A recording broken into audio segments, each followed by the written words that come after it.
So what do we do to bring the community here in Canada and in Toronto in particular to sort of that kind of level of engagement? I mean, I spent myself 10 weeks in Ames in Mountain View, and I was totally blown away by the sort of vibrant, sort of boiling community of hackers and you know, Silicon Valley pirates and all kinds of people who want to change the world. And then you come back home in Canada, and you know, I love Canada, I love Toronto, but I get the feeling that we're a little bit more sleepy here. So how do we wake up the masses? I have no idea. I wish I knew the answer to that question, but I agree fundamentally that like there's just less excitement and enthusiasm. I mean, there's actually a lot of techie stuff in Toronto when you start exploring around. I mean, there's some very large Toronto tech meetups, and we're not the only hackerspace here in Toronto. There's actually 4 of them, which is kind of remarkable. But they're all... That's amazing. I was not aware of that. Yeah, they're all roughly the same size as NoiseBridge, or as HackLab. And there's nothing like NoiseBridge that brings together like thousands of people, right? There's nothing like that here. That's fantastic. And then, so you spend some time in Silicon Valley, in San Francisco, you get engaged in the hacking community there. How did you end up coming back in Toronto, and were you one of the original founders of this No, space? I was not one of the founders. I've only been here for a little over a year, and the space itself is about 3.5 years. Oh, wow. Sometimes people call me a founder. I don't know how to stop people from doing that. All I am is the president. I was not here for the founding. I see. Yeah. Well, that's still an important position. So, and we come to present day. So perhaps it's time for us to start talking finally about some of your present projects, and that little gadget especially as an embodiment of a perfect example of what you do currently. What is that thing anyway? So it's called Spark, and what it is I call it electronic jewelry. And basically all it is there's a little circuit with a microcontroller and a microphone, and it listens for sound and then lights up LEDs in response. So usually it flashes in time with my voice. And if there's music, it'll also flash in time with music. Or when other people speak and I'm silent, it'll sometimes go with them. But it responds most strongly to my voice because the microphone is right on my throat, like it's right here. Yeah. Yeah. Yeah, and so this is an example of the electronic jewelry that you're producing. What's the name of your company, and how can people find more about that stuff that you do right now? So the name of my company is SenseBridge, SenseBridge.com, or for the hackers, go to SenseBridge.net where I reveal all the details. So almost everything I make is open source. You can go download the schematics and the code and see how it works and make your own if you really want. And this is kind of an embodiment of a larger philosophy of SenseBridge, which is in the name itself. So the idea is we're bridging our senses. What this does is it takes your audio sense and it converts it into your visual sense, right? So it's bridging those two senses. And most of the things I make do similar things. So the one that SenseBridge is most famous for is called the North Paw. It's a compass anklet. And what it does is it gives you a sense of direction. You strap it around your ankle, it has 8 vibrating motors, and it vibrates to tell you what way is north. That's fantastic. All right, so let's see some of the other electronic jewelry that Eric Boyd has produced here. And then we'll go back to our interview. Yeah, so this is the North Paw that I was just telling you about. It's a compass anklet, so you strap it around your ankle like this. And inside, like I said, there's 8 vibrating motors. So it looks kind of like this. Okay, and what does it do? It tells you north? And it tells you north. The one on the north side of your ankle, so when you wrap it around your ankle, it's like this. The one on the north side of your ankle, so the one right here would be vibrating. And when you rotate, what happens is the one that's vibrating changes to the one that's here. So no matter what way you face, it's vibrating north. And it gives you a sense of direction. So it's like super useful when you come up out of the subway and you're disoriented. Or also if you just have a particularly poor sense of direction, lots of people use it for that. Yeah, I should get one for my sister-in-law, I think. Yeah. And even I also though make... a few GPSs. But how is it different from, say, the iPhone North Compass or something like well, that? it's different because it's persistent. So the iPhone thing, when you pull it out of your pocket and you get your bearings, that just gets you like a momentary north. Whereas when you wear this, it's always telling you which way is north. And the advantage of that is that your brain will adapt over time. This is actually the reason I built it. There was this Wired article in 2004 about a German guy called Udo and his group called FieldSpace at the German University of Innsbruck, who built a belt version of this. And they claim in the Wired article that if you wear it over time, what happens is you stop feeling the vibrations and you start just knowing what way is north. Basically, your brain integrates this sense of north, and it becomes a part of you, so that you always know what way is north. And the German guy actually claimed that after he wore it, he developed not only the sense of direction, but also a homing instinct like a pigeon, that he could always point the way home, which I thought was a super cool thing. Totally didn't happen when I wore North Paw, but but I mean, I think that's typical of Wired articles, is they kind of like oversell the benefits of technology, you know? And it millions of people read the article, and I think it's the basis of why there's so much demand for the North Paw. I've sold several hundred of them now, and I think a lot of it is just like people really want to have that same experience and see what it feels like. And it does actually integrate into your brain. Like after a while, you don't feel the vibrations on your ankle anymore, and you really do just know what way is north.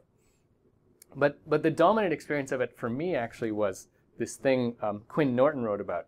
I use her words because her words are so much better than mine. She's like a science reporter, and she wrote about this experience she had where she was in a place that she was very familiar with, but the North Paw was telling her that north was in a different direction than she thought north was in, right? North was like that way instead of this way, like her brain was telling her.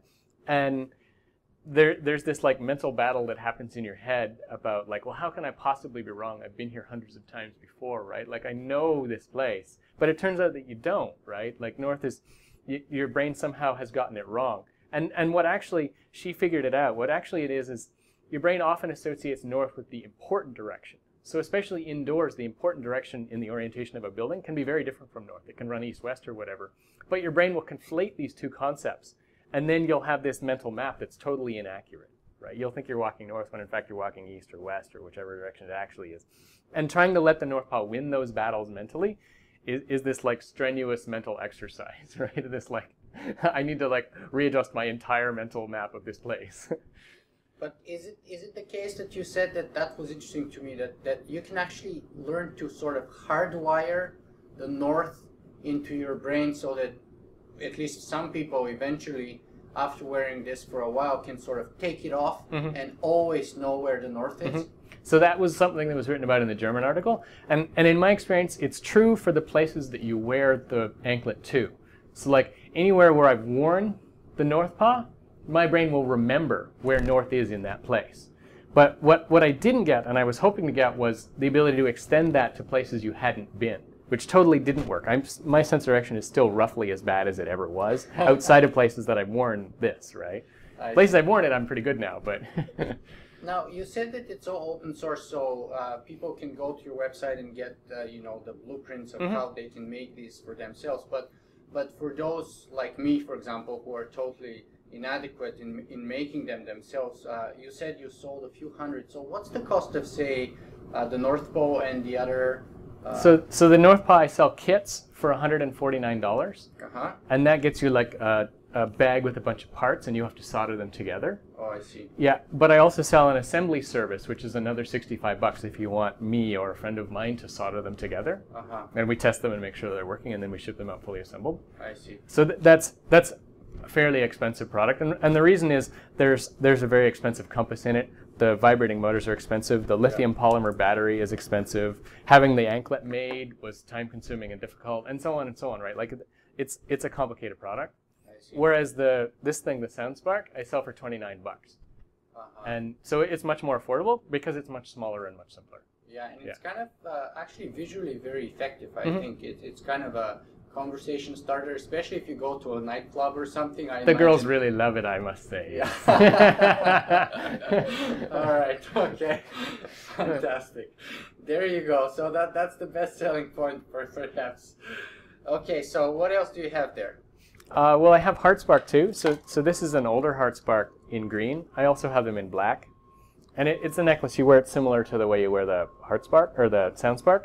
And what it does, you also wear it with the chest strap, which I probably have in here actually.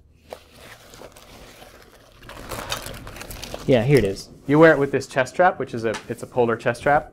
Same kind that runners and bicycle riders wear and monitors their hearts. So this thing transmits wirelessly to the HeartSpark, and then the HeartSpark flashes in time with your heartbeat. Oh wow, so you can have a visual representation. You have a visual representation of your heart rate, which is super cool, yeah. So basically you like broadcast your feelings, as it were. And my traditional joke about this one, to get back to ladies again, is don't wear it on a first date. Well, I mean, it goes both ways. It could be horrible, but it could be also fantastic, right? Yeah, I guess, I mean, if she sees that you're super excited and that turns her on too, it could totally work. Yeah, it could work in speed dating situations too. All right. So, do you want to go back and sit down again? Sure, yeah. All right. Oh, I didn't show you. There's one more, actually. Oh, okay. Yeah, this one, it won't look like this. This is just a prototype, but this is called Mood Spark. And it's like the mood rings of old. The idea is that it'll show the body temperature. So right now it's showing blue because I'm relatively cold. But if I warm up, the LED changes to red, and it fade between the two. And I'm hoping to be able to sell this for a price not too much more than, for instance, the SoundSpark. So I'm hoping like a $50 region, but it'll depend a lot on how the final form factor works. So this one I made, you can see I made it with just what's called the wire wrap technique. I just took a silver wire and I coiled it around and made the ring piece. Mm-hmm. But I'm hoping to like mill aluminum and create an actual enclosure that will hide the circuit board a little more, and it'll look more stylish. I see. Very interesting. Yeah, and I also have, actually, while we're doing this, I have another, this is going to be another thing like the heart spark. The idea is there's a bunch of lights here, and they're going to go up and down in time with your heartbeat. Mm-hmm. So I call this one Heart Rise. It's not done yet, though. Only a prototype. So it's like equalizer for heart. Exactly, exactly. And I'm hoping, too, if you know the persistence of vision effect, I'm hoping that when you do this, you'll be able to see your like EKG signal, which will be really cool. It'll be fake because you don't actually get EKG from the chest straps, but it'll still be really cool. Awesome. Very creative. Mm-hmm. All right, so let's go sit down again and go back to the interview. Mm-hmm.